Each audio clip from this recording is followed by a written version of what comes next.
Marwari media आप देख रहे हैं। आज है 1 दिसंबर 2024 रविवार का दिन। हिंदू तिथि मार्गशीर्ष माह की अमावस्या है। नजर डालेंगे आज की बड़ी खबरों पर। शुरुआत करेंगे देश की बड़ी खबर के साथ। बड़ी खबर, आज से नए महीने की शुरुआत हो रही है। हर महीने की तरह इस महीने की पहली तारीख को यानी कि 1 दिसंबर 2024 से कई नियमों में बदलाव होने जा रहे हैं। आज एलपीजी सिलेंडर की कीमतें ऊपर नीचे होगी और सबसे बड़े बदलाव की बात करूं तो टेलीकॉम कंपनियां 1 दिसंबर से नए नियम लागू कर रही है। इस रूल चेंज का उद्देश्य यह है कि टेलीकॉम कंपनियों द्वारा भेजे गए सभी मैसेज ट्रेसेबल होंगे, जिससे फिशिंग और स्पैम के मामलों पर रोक लगाई जा सके। हालांकि इन नए नियमों के चलते ग्राहकों को ओटीपी डिलीवरी में देरी का सामना करना पड़ सकता है। आगे बढ़ जाते हैं। देश की एक और बड़ी खबर, बंगाल की खाड़ी से उठा फेंगल तूफान शनिवार शाम तक पुडुचेरी के कराईकल और तमिलनाडु के महाबलीपुरम के बीच समुद्र तट से टकरा गया है। जब इस तूफान ने लैंडफॉल किया तब 90 से 100 किलोमीटर प्रति घंटे की रफ्तार से तेज हवाएं चली।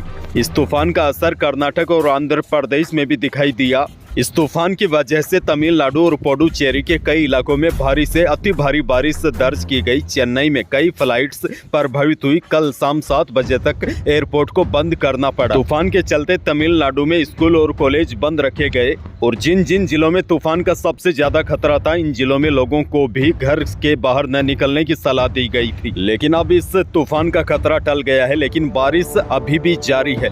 बहरहाल आगे बढ़ेंगे। राजस्थान से बड़ी खबर, राज्य सरकार के 1 साल पूरा होने पर 1 सप्ताह तक अनेक कार्यक्रम होंगे। इस सप्ताह में 3 दिन का राइजिंग राजस्थान इन्वेस्ट समिट शामिल होगा। इसकी शुरुआत 9 दिसंबर को होगी और समापन 15 दिसंबर को होगा। इस दौरान सरकार न केवल 1 साल के काम का ब्यौरा एक प्रदर्शनी के माध्यम से रखा जाएगा, बल्कि कई नई घोषणाएं भी की जाएगी। इनमें खेती किसानी, पशुपालन से लेकर युवाओं, महिलाओं व सभी वर्ग के लिए कुछ न कुछ सरकार बड़े ऐलान करने वाली है। और बड़ी बात यह है, सरकार का 1 साल पूरा होने पर अब रोजगार उत्सव सरकार करेगी। इस दौरान 79,304 पदों पर भर्तियों का विज्ञापन भी जारी होगा।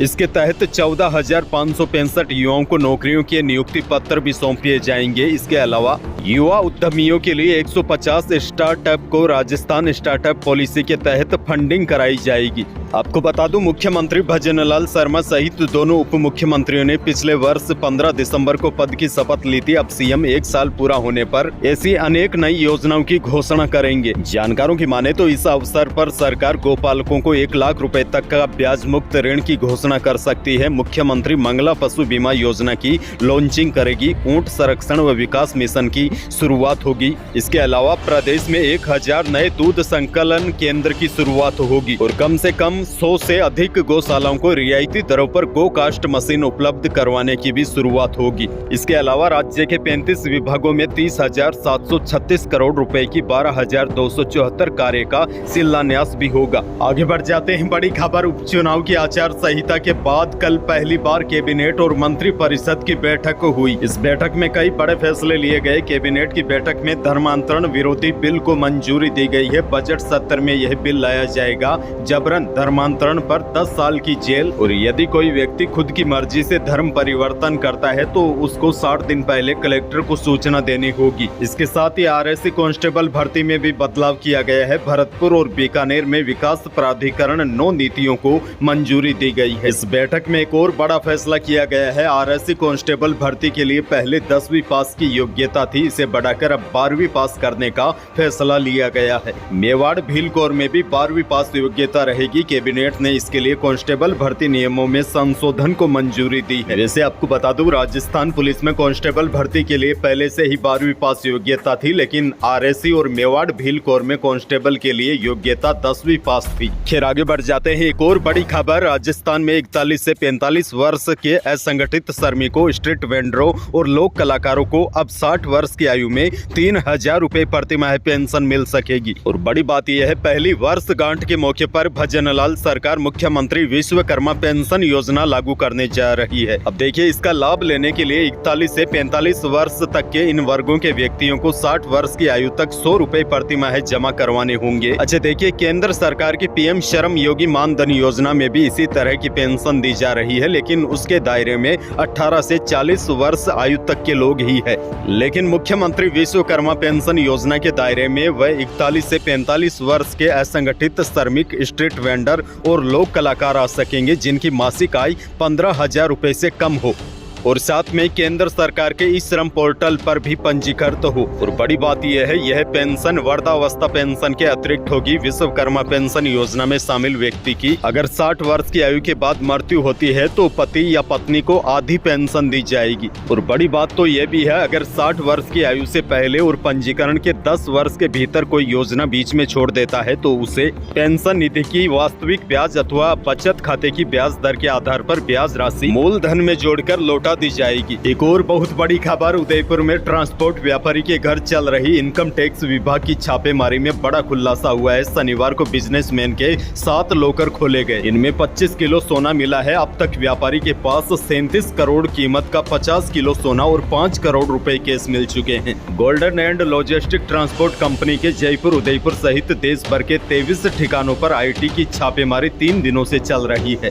उदयपुर के टीकम सिंह राव की इस कंपनी पर अवैध ट्रांसपोर्टेशन का आरोप भी है। सर्च के दौरान टीकम राव के उदयपुर स्थित घर से करीब 25 किलो सोना, 4 करोड़ केस मिला। वहीं शनिवार को लॉकर में से भी 25 किलो सोना और 1 करोड़ रुपए केस और मिला है। बहरहाल आगे बढ़ेंगे। बूंदी से बड़ी खबर है। बूंदी में डाइन बताकर बुजुर्ग महिला से दरिंदगी करने वाले 5 आरोपियों को पुलिस ने गिरफ्तार किया है। SP ने कहा इन लोगों पर कड़ी कार्रवाई होगी। दरअसल इसको लेकर कल ही मैंने आपको खबर दी थी कि एक महिला को कैसे डाइन बताकर यानी कि ऊपरी हवा का चक्कर बताकर महिला को प्रताड़ित किया। 3 लोगों में कथित तौर पर भाव आया और पीड़ित महिला पर जुल्म करने लगे। उसके बाद अब 5 आरोपियों को गिरफ्तार कर लिया गया है। आगे बढ़ जाते हैं। एक और बड़ी खबर, 8 महीने के लंबे इंतजार के बाद एक बार फिर आज से जयपुर से जैसलमेर के बीच एयर कनेक्टिविटी शुरू हो जाएगी। जानकारी के अनुसार जयपुर से डायरेक्ट फ्लाइट 1 दिसंबर से शुरू हो जाएगी। इंडिगो एयरलाइंस की फ्लाइट जयपुर से सुबह 9:30 बजे रवाना होगी, जो कि 11:05 पर जैसलमेर पहुंचेगी। वापसी में फ्लाइट जैसलमेर से सुबह 11:25 पर रवाना होगी। दोपहर 1 बजे जयपुर पहुंचेगी।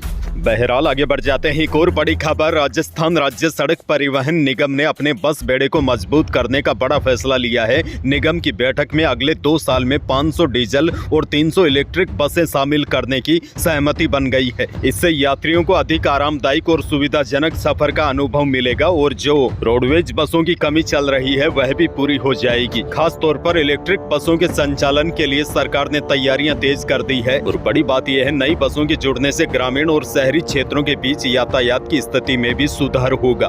आगे बढ़ जाते हैं। उदयपुर से बड़ी खबर, मावली कस्बे में रहने वाली 108 साल की बुजुर्ग महिला की मौत हो गई है। उन्हें अपने परिवार की 3 पीढ़ियों का सुख मिला, जिसमें 8 पड़पोते और 22 पड़पोतियां हैं। इस उम्र में भी महिला अपने परिवार के सदस्यों के बीच पुराने परंपरागत गीतों को गुनगुनाती रहती थी। और बड़ी बात तो यह है, 106 साल की उम्र तक तो अपना खाना भी खुद बनाती थी। जमको देवी 108 साल की थी। उदयपुर से करीब 40 किलोमीटर दूर मावली कस्बे के गायरिया वास की रहने वाली थी। उनका शुक्रवार सुबह 11 बजे निधन हो गया। मीडिया रिपोर्ट्स की माने तो वह नियमित मंदिर में जाकर पूजा भी करती थी। कोविड के समय सभी ने वैक्सीन लगवा ली, लेकिन उन्होंने नहीं लगवाई। इसके बावजूद उनको BP शुगर की भी कोई शिकायत नहीं थी। वह पूरी तरीके से स्वस्थ थी। आगे बढ़ते हैं। राजस्थान में गेहूं किसानों के लिए बड़ी खुशखबरी है। 10 मार्च से समर्थन मूल्य पर गेहूं की खरीद शुरू होगी। दरअसल वर्ष 2025 और 26 के लिए समर्थन मूल्य पर गेहूं की खरीद होगी। 2425 रुपए प्रति क्विंटल के अतिरिक्त 125 रुपए बोनस की राशि भी किसानों को मिलेगी। अच्छा, मंडियों के भाव की बात करें तो पश्चिमी राजस्थान की अधिकांश मंडियों में मोट का भाव 5000 रुपए के आसपास बना हुआ है और मूंग का भाव 6500 से 8000 रुपए के बीच है और गंवार पिछले कई दिनों से 5000 रुपए के आसपास टिका हुआ है। मूंगफली भी 5200 रुपए तक आ गई है। यानी कि अनाज मंडियों के भाव में पिछले कई दिनों से कोई खास उतार चढ़ाव नहीं आया है। आगे बढ़ते हैं। मौसम से जुड़ी बड़ी खबर, राजस्थान में जल्द ही ठंड अपना तेवर दिखाने वाली है। 3 दिन बाद